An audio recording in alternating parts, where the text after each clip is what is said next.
introduction to hospitality and tourism. What's the difference? Where does this all fall? And I use this slide to kind of illustrate where tourism fits in the world of hospitality.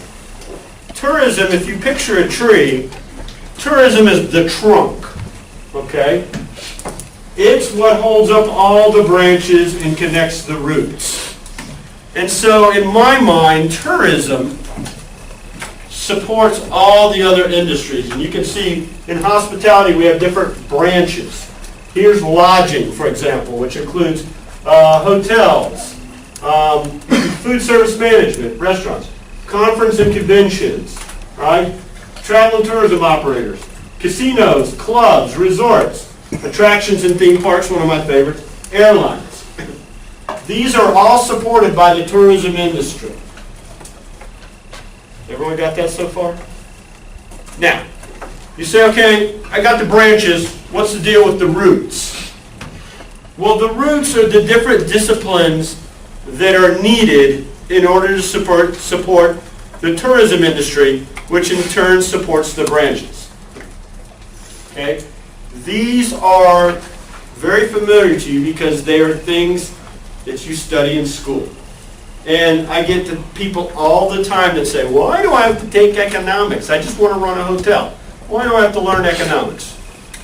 Well, do you think you use economics in the hospitality industry, running a hotel? I used it every day when it comes to pricing, right? And putting together sales packages. You're just using economics. I'll give you another example. I just want to run a restaurant. I don't want to know anything about chemistry, right? What is cooking? Cooking is chemistry, right? Applying heat to materials to alter them.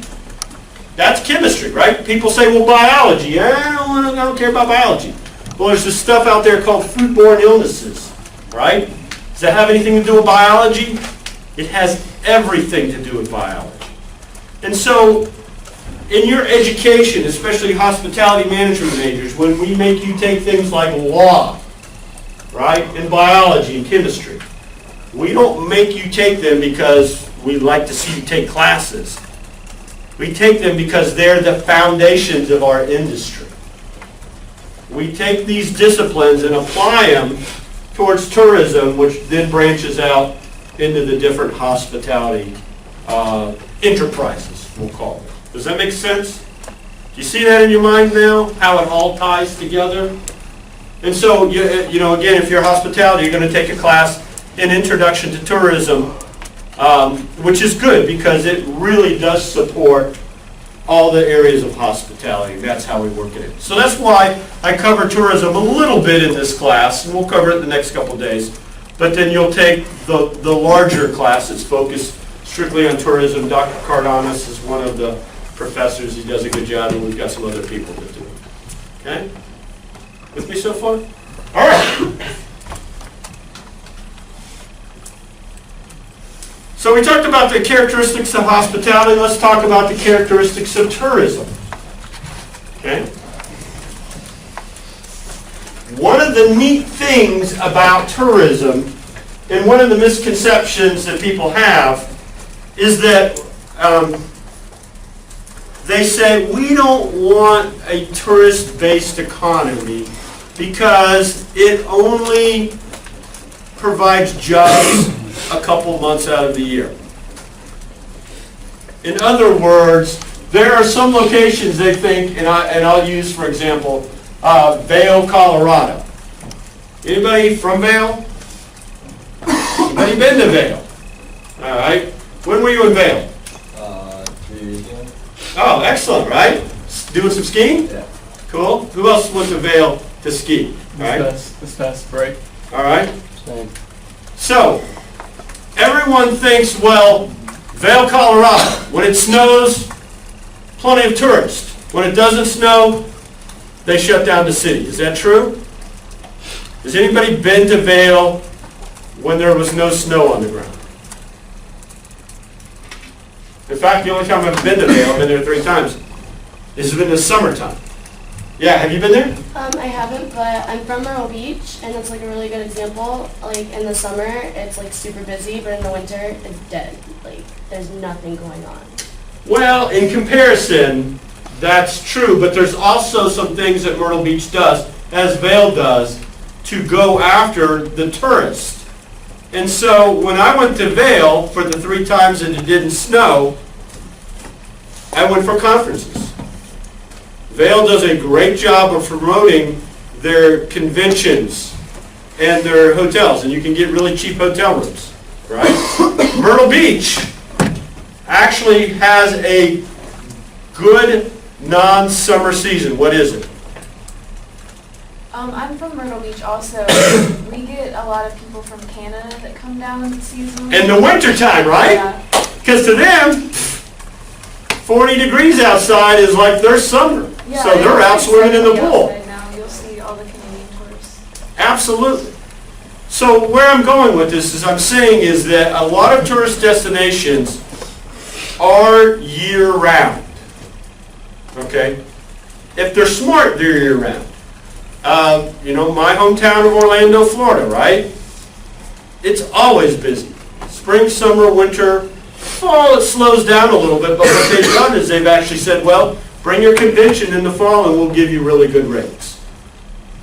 Where I'm going with this is there's a lot of people that say we don't want tourist industry in our town because it's only busy, it only brings in business, a couple months of the year, when in fact it brings in business year-round. Now it may go up and down and be seasonal, but there's always tourism. You say, okay, well, prove it. Well, when does the Orlando airport ever close? Never. All right? When does the Vail airport ever close? Never. It's because there's always tourists coming in year-round. Again, it's cyclical. Summertime slows down, wintertime picks up when it snows. But the smart destinations have figured out how to appeal to visitors 365 days a year. If they're not snow skiers, they may be mountain bikers. And I tell you what, Vail is a blast to go up the mountains in the summertime, take a mountain bike and come on down. It's just, well, I think it's just as thrilling as snow skiing, but some people may argue. Okay? All right. 11.7 of the world's GDP makes it the world's largest industry. Again, when we talked about hospitality and tourism, tourism is the largest world's industry because it encompasses all of hospitality as well. 10% of the global workforce depends directly on tourism, and then another 20 to 30% is estimated to be a one-off. What's a one-off? Well, let's say you are not the cook cooking the steak for the tourist. Chances are you could be the delivery driver who delivers the steak to the cook who then delivers it to the tourist. So a one-off is someone who doesn't interact directly with the tourist, but they interact with someone who interacts with the tourist. Do you understand that? Okay. Now, not only is it the largest industry, but it's going to continue to grow. And it estimates that it averages about 5.5 million jobs a year. Okay? So again, even in bad times, tourists always will travel and will always be creating jobs for other people. That's why tourism is a great industry. Okay?